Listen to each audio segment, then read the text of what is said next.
Good morning. I'm Don Adams. If your wife's on the M&C, Ministering Council, you get asked to duty. And she's also got a timer back there when I... See, it's a thrill to have all you here. We'll begin, I expect we ought to start by making sure our phones are off. That makes everything work on Zoom a little better. So kind of take care of that, and then we have our first song. It will be our community singing is in our worship and song. That's the green one, or taupe, whatever color that is. Number 5, Holy, Holy, Holy.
Fine voice this morning. I have a little thought to share. It actually comes from a message that Phil gave back in December. We're going through some puzzling times and some difficult times, and this is a little thought related to a little short poem. It's called What's in Your Mortar? Sand and water with a mite of cement or lime, elements found on the ocean beach or the creek's shore. Add kiln-burnt sediments of ancient seas kind, and you have irreplaceable mortar at its core. Without it, no structure would long endure. No hut, castle, cathedral could be built. Be it with a boulder or brick or stone secure, weaken the mortar, then like droughty plants all wilt. And so it is with our human endeavors. Though our life blocks and bricks are varied, be they formed from taught lessons or errors, our justice met and sometimes miscarried. Those blocks and bricks build our living, our dreams being the architect and plan. Our purpose is to be up and doing, but blocks and bricks need good mortar to stand. Mortar without compassion leaves only self. Ignore truth to find no wind in your sail. Breed contempt to ever be on the lower shelf, and discards courage and see your best motives fail. So build your life structure strongly, leaving your campsite better than found. Use your blocks wisely, not wrongly, using mortar solid and sand and sound. Thank you.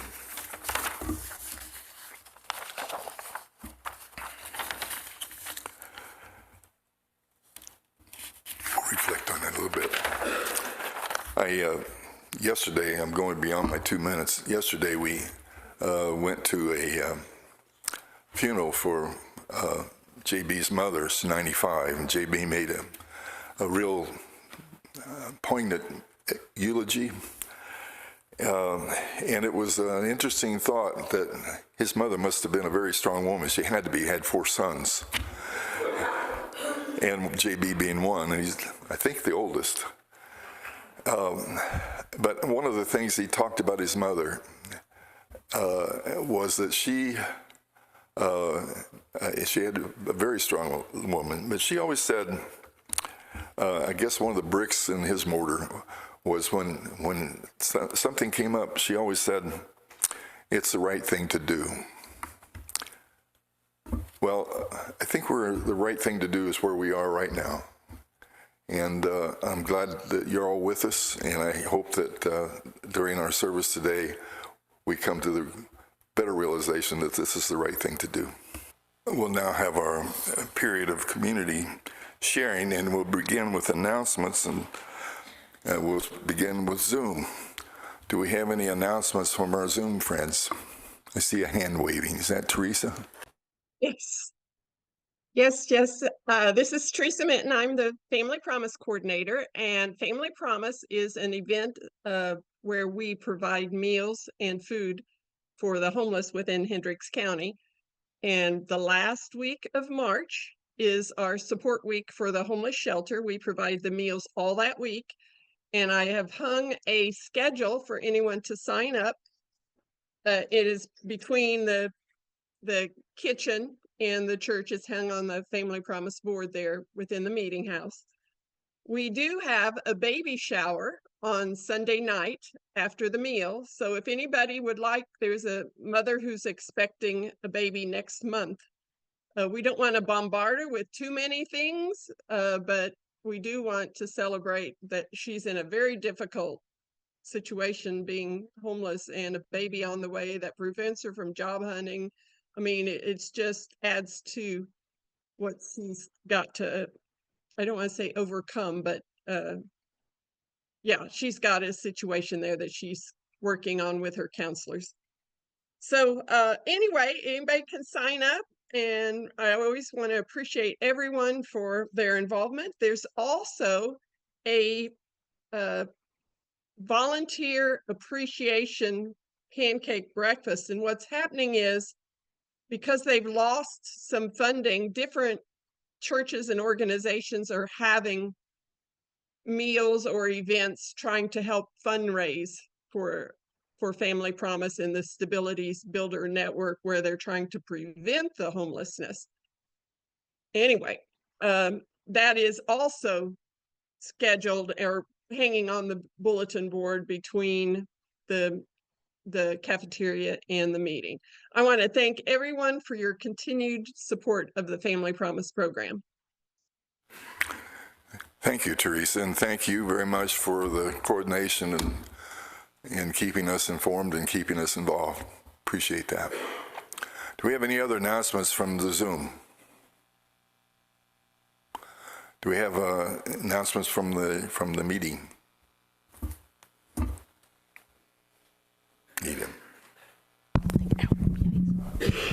Thanks. Anita Kamek, and this is a reminder that next Sunday will be our meeting for business at the Rise of Worship.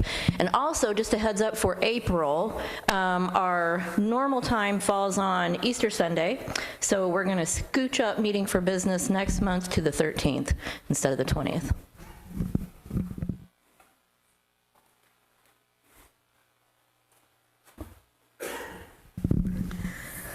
Of course, I have announcements. They're kind of random this month. I'm going to start with the one that's on my phone that just came in this morning. At the Can Cinema, they're showing a video this week, or a movie, called No Other Land. I'll read the tiny blurb here. This film, made by a Palestinian-Israeli collective, shows the destruction of the occupied West Bank's Masafriyata by Israeli soldiers and the alliance which develops between the Palestinian activist Basil and the Israeli journalist Yuval. There are several times, they're showing it all week, and I will send the link out to the whole meeting. You can look at the times and things. But I just got that in this morning, so. Also, we have an invitation on March 21st, which of course is a Friday, to the Interfaith Iftar at ISNA, local mosque here.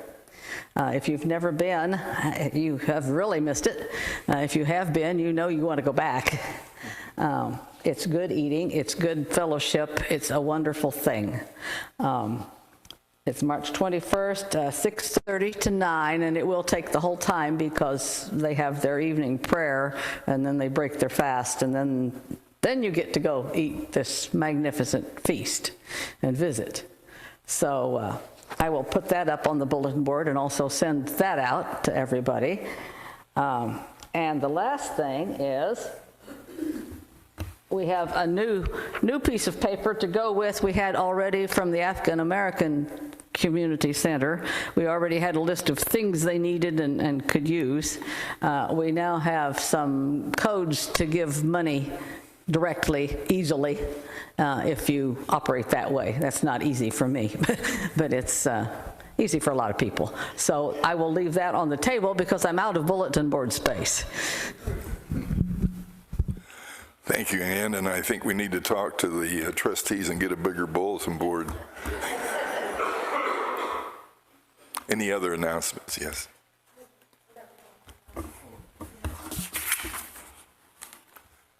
Sorry about your wing.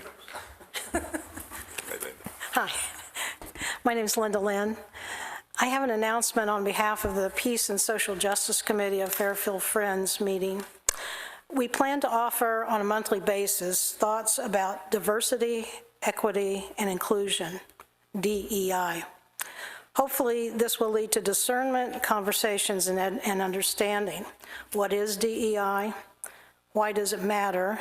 Why does it matter now? First, just a quick definition of these words: diversity.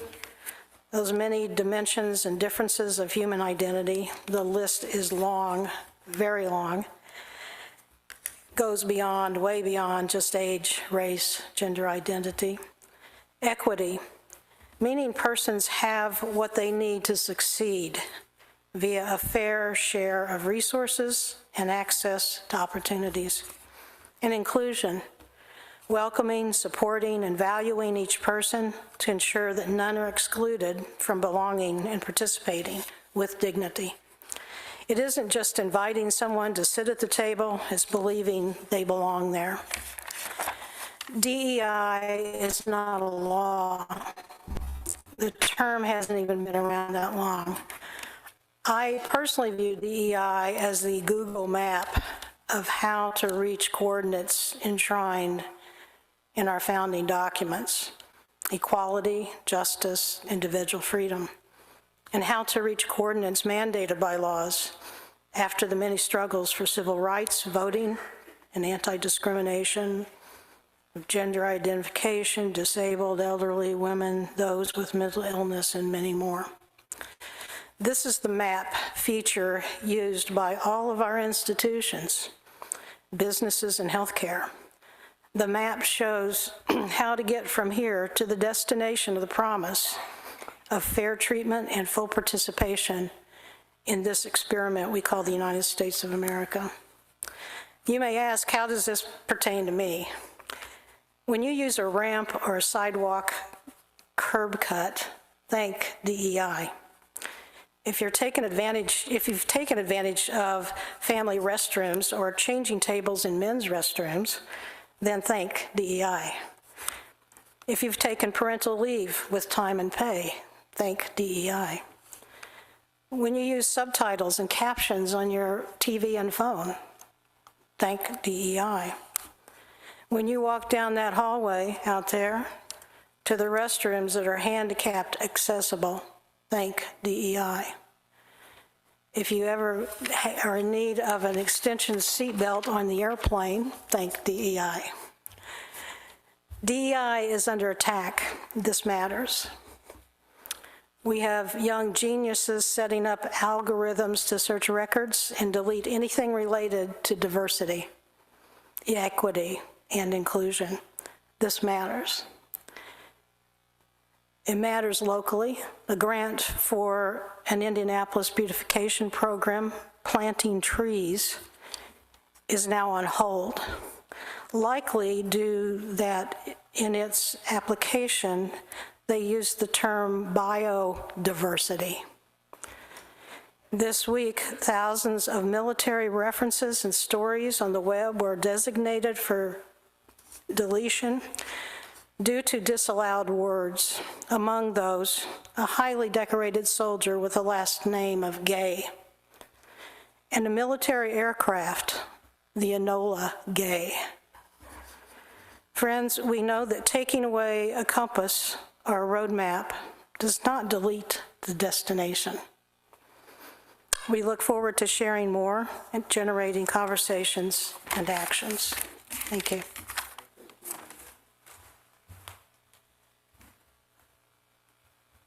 Thank you, and I look forward to more sharing very much. Do we have any other announcements from the meeting? Then we'll move to our cares and concerns. Do we have any? Oh, I'm sorry. Forgive me. Sarah. Oh, sorry.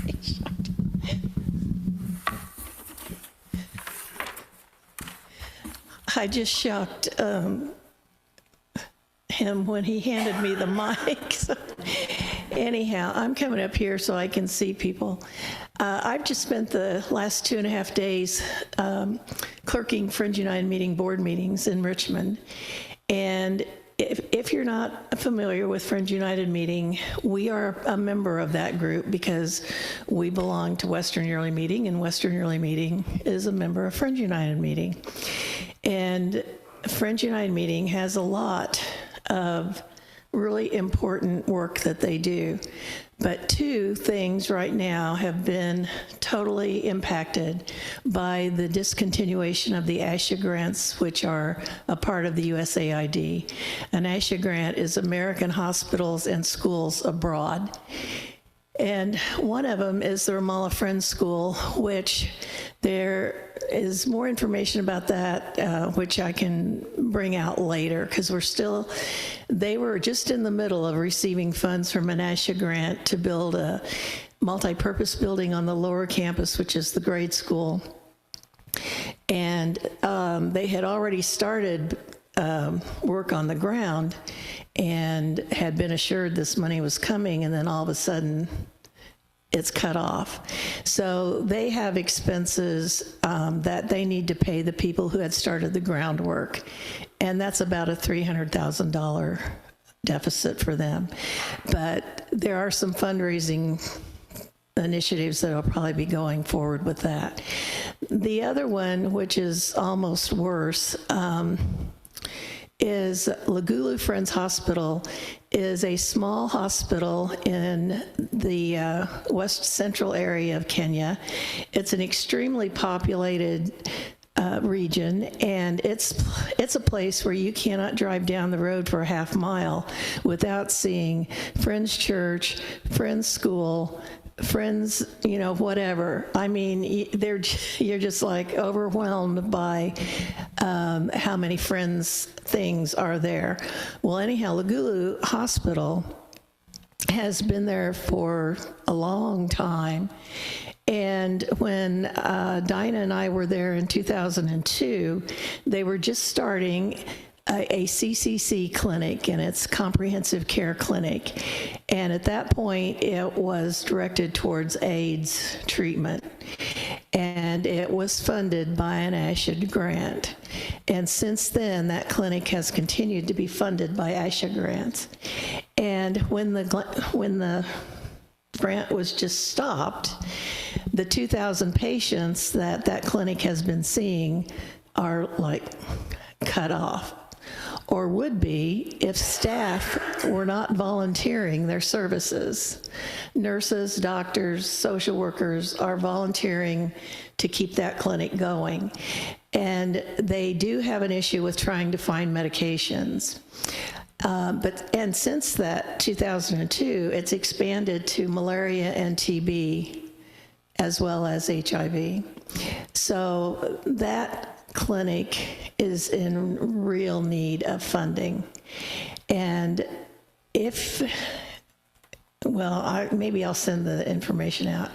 If you want to know how to donate, you can let me know. Otherwise, you can go to Friends United meeting and click the donate button, and there'll be a first section is donating to support staff, and then there'll be a box you can fill in, and you can put Lugulu, and it's LUGULU,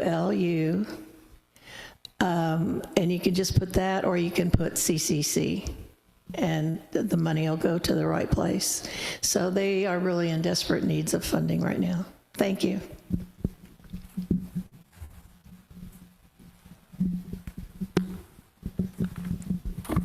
Thank you, Sarah. It's very, very disturbing times. And I appreciate you can put something on the bulletin board when you get it bigger. That'll help. But we need to put that out and make sure people are aware so we can help.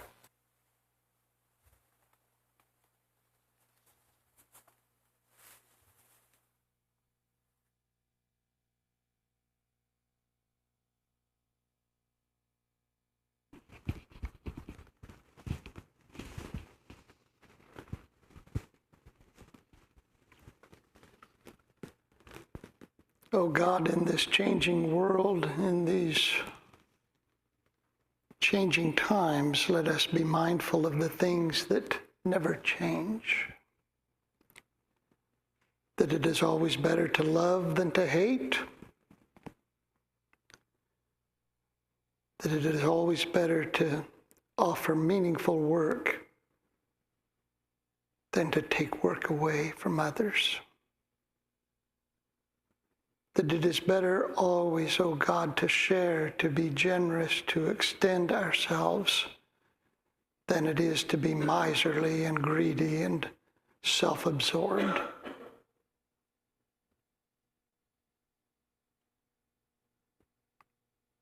Oh God, it is always better to forgive than to bear the weight and tyranny of grudges.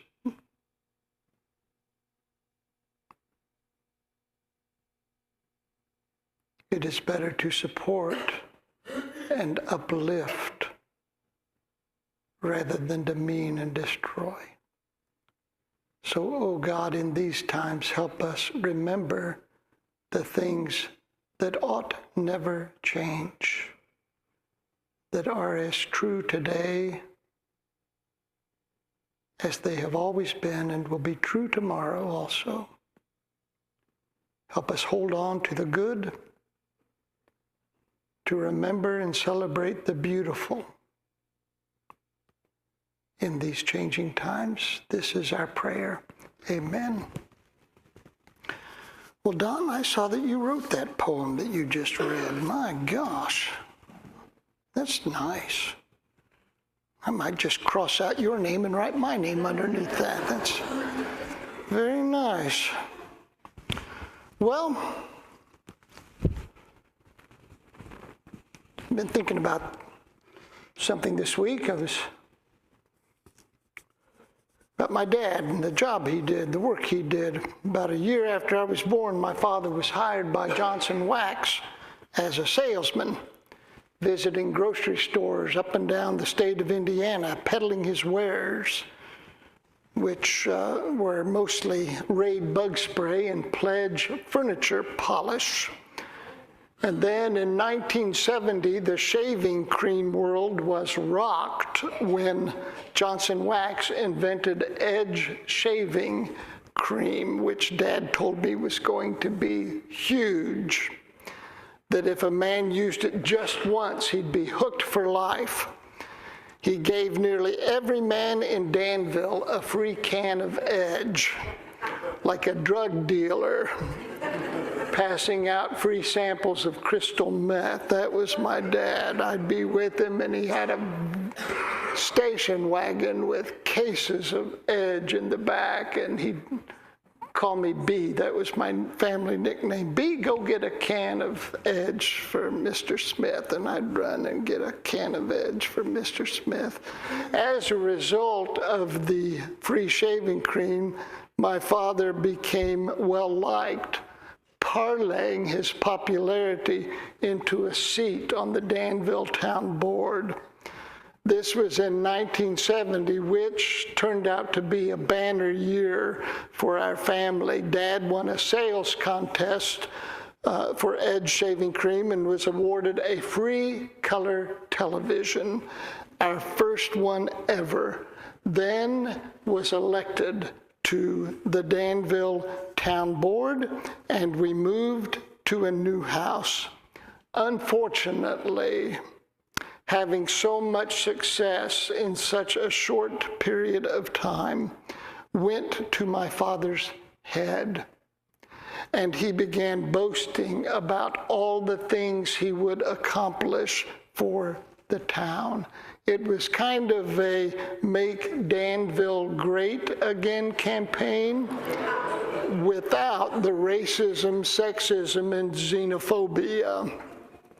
He was going to improve the town's swimming pool and build a new water treatment plant, and maybe even, and this is what really filled our eyes with stars, get Danville its very own Burger Chef restaurant. He spent 25 years on the town board and only accomplished 2 of his 3 objectives: the wastewater treatment plant, which turned out to be a timely addition after the construction of a Burger Chef restaurant. The grand opening of the Burger Chef was the most memorable day of my young life. Cowboy Bob and Janie and Cowboy Bob's dog Tumbleweed came out from the city to Danville, and Tumbleweed sat and spoke and shook hands, and Cowboy Bob lassoed small children, while Janie passed out coupons for Big Chef and Super Chef hamburgers.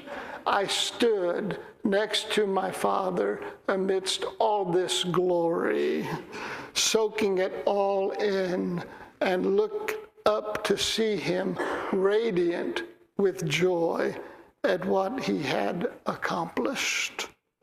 It had not been easy. Like most politicians, my father had made great and grandiose promises, only to meet resistance after winning office. It turned out, believe it or not, that a surprising number of people didn't want a Burger Chef in Danville, and some of them served on the zoning committee and fought it tooth and nail, despite my father showering them with cases of Raid and Pledge and Edge. I am as certain can be that my father's 25 years of public service caused him to become an alcoholic. From the ages of 37 to 62, he was a worried wreck of a man, his dreams thwarted at every turn by those whose cooperation he needed but couldn't secure. We've been thinking about the things that give us hope. And we've mentioned the movements and moments of resistance that we are witnessing. Last week, we celebrated spunky women who are resisting cruelty with wit and creativity. Today, I want to add to our list the power of the status quo. I'm calling this message, Thank God for the Status Quo, which is something of a stretch for me, since at pivotal moments in my life, I have been an ardent foe of the status quo. But today, I am profoundly grateful for the human impulse to resist change, and not just resist change, but actively subvert and sabotage it. These days, I am profoundly grateful for those who are standing up and saying, we've never done it this way before, and that's not how we do things. In the past, those two sayings were fingernails on my existential blackboard. But now they are sweet music to my ears. When I was called to pastor my first Quaker meeting, I was determined to grow it into a Quaker megachurch. I was young, ambitious, idealistic, and slightly mentally ill. But this is what I was going to do. I was going to turn into a Quaker megachurch. Now, it was located in a rural area and had only 20 attenders, but I had a dream. I read all the books I could on church growth, attended conferences and symposiums on discipleship and preaching and general gee whiz bangery. I watched and read sermons by famous preachers determined to emulate their success. I announced my plans to the meeting's elders who were excited about the possibilities of growth. What I had not counted upon was a large, gruff woman who stood in the doorway of the meeting house every Sunday morning, her hands on her hips, saying to everyone she didn't recognize, "Who are you? What are you doing here?" I asked her not to do that, but she persisted. I spoke about it with the elders, but they were afraid to challenge her. Nevertheless, I persisted, and am proud to say that after 4 years, our Sunday attendance rocketed from 20 people to 21, when one of the young women in our meeting had a baby. So I never thought in my wildest imaginations that I would be grateful to hear someone say, "We've never done it that way before." Because whenever I've heard that said in the past, someone was getting the shaft. We heard it when black people wanted their freedom and then equal rights. We've never done it that way before. We heard it when gay people wanted to marry. We've never done it that way before. We heard it when young men were old enough to be sent to war, but not old enough to vote for the politicians who sent them there. We've never done it that way before. We heard it when people of color were allowed to live in some neighborhoods, but not others. When they could use some restrooms, but not others. Drink from some fountains, but not others. Sit in some seats, but not others. Attend some schools, but not others. We've never done it that way before. We still hear it when women want equal pay for equal work or access to reproductive health care. We've never done it that way before. Donald Trump and Elon Musk can dream all day long about creating a fascistic oligarchy in which the wealthy are beyond the reach and rule of law. And for a while, they might even think their dreams are coming true. But I promise you one thing, that there's a lady standing in a doorway somewhere, her hands on her hips, saying, "Who are you? What are you doing here?"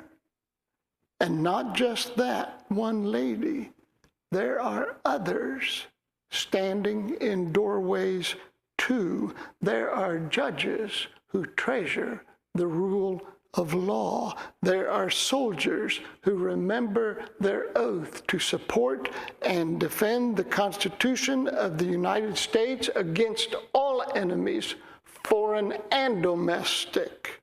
There are police officers determined to protect and serve. And there are millions of folks just like us, people who might never have sworn an oath, but are every bit as committed to justice, democracy, and liberty for all. We are standing in our doorways, hands on our hips, and we will not be moved aside. So help us, God. I am grateful this sentence is being redeemed. It is long past time for that sentence to be used on the side of justice and not injustice. It may soon become the loveliest sentence I have ever heard. We've never done it that way, and we will not start now.